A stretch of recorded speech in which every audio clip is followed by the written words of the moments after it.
আর এখনই বাংলা নজর রাখতে হচ্ছে ওয়েদার আপডেটের দিকে। তাপমাত্রা বাড়লো বড়দিনে, বছরের শেষের আগে শীত উধাও। কি বলছে উত্তরবঙ্গ এবং দক্ষিণবঙ্গের ওয়েদার, কেমন থাকবে হাওয়া অফিস জানবো। আমাদের সঙ্গে রয়েছেন আমাদের প্রতিনিধি বিশ্বজিৎ সাহা। বিশ্বজিৎ, হাওয়া অফিস কি বলছে? দেখো, স্বাভাবিকের ওপরেই পারদ রয়েছে এবং এই সময়ে কলকাতায় স্বাভাবিক তাপমাত্রা থাকে 14.5 ডিগ্রি সেলসিয়াস। তার থেকে প্রায় 2.5 থেকে 3 ডিগ্রি সেলসিয়াস তাপমাত্রা বেশি রয়েছে।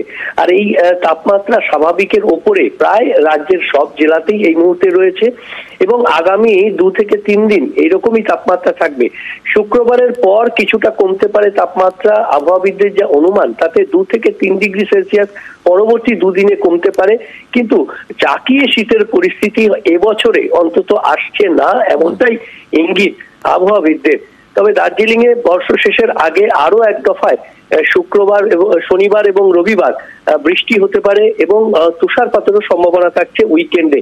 তবে আজকেও বৃষ্টির সম্ভাবনা, হালকা বৃষ্টির সম্ভাবনা দার্জিলিং এর উঁচু পার্বত্য এলাকায় এবং উত্তরবঙ্গের প্রায় সব জেলাতেই হালকা থেকে মাঝারি কুয়াশা থাকবে এবং দক্ষিণবঙ্গের 2-3 জেলাতে হালকা থেকে মাঝারি কুয়াশা। তবে তাপমাত্রা বছর শেষের আগে খুব একটা জাঁকিয়ে শীত পড়ার সম্ভাবনা নেই, এমনটাই জানাচ্ছে আলিপুর আবহাওয়া দপ্তর। ধন্যবাদ।